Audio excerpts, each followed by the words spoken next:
is the thing I crave, going to carry me to my grave. That's the only thing I've got, come and get it while it's hot.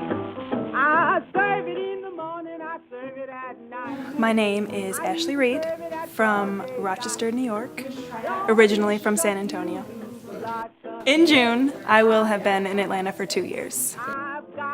I love the city.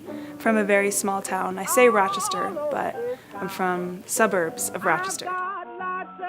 Dancing since I was 2 or 3. I was one of the ones where I was pushed right into it, where you don't really learn anything. It's more like just dressing up in a costume and getting on stage and smiling. But I loved it.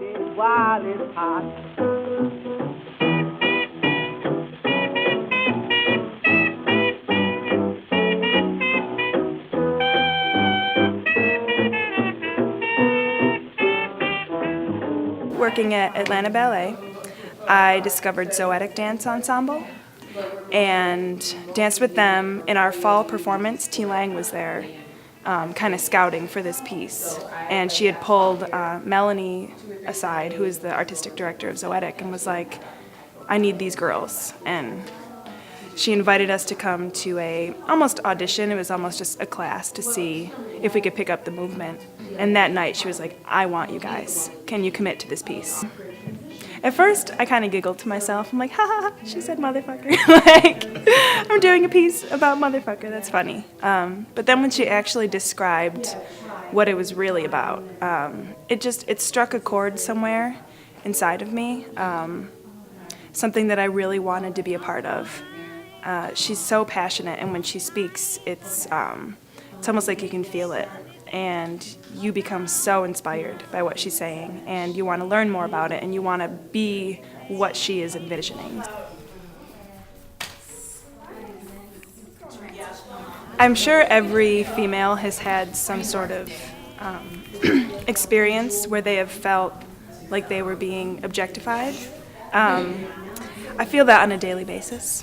I find that just walking through the grocery store, I can feel people's eyes on me, and I resent that sometimes, and I'm like, how dare you? I'm a woman, I understand that, I'm tall, I'm the complexion that is desirable to you, but don't look at me like that. Like, I feel that. So when we talk about it, like when we're standing there and we're looking all around because we're seeing these people watching you, that's really translated into my life every day when you feel that, and you hate to say helpless, but these guys are so aggressive and so confident in what they're saying, and you're just supposed to be flattered by it, and you're just like, really?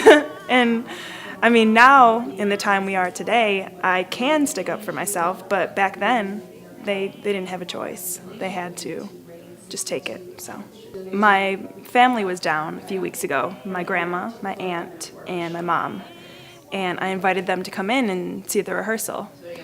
And I wasn't really thinking about that before I did it because, like I said, my grandma's very old-fashioned. So there are points where we are grabbing our crotch, we are grabbing our butts, we're spanking ourselves, we're rubbing our breasts, and I could see the uncomfort already. And I mean, that's my own family. They've seen me since I was a little girl. Like, they've seen me. So I can only imagine the reactions that we get. I can see some guys enjoying it, and it kind of makes me a little angry because I think they're going to miss the point a lot. They're actually going to strengthen the point, actually, by missing the point. I can see some girls being a little catty about it, saying like, did that girl just grab her crotch? Why is she shaking her butt like that? Like, I can see all the reactions. I just only hope that people see it in a positive light and what we're really trying to show. And the fact that they are getting upset about it is proving our point. So it's almost like therapy to act it out in this way in the dance. It's a way to deal with it. I find strength in the movement, and it translates throughout the rest of my life. So.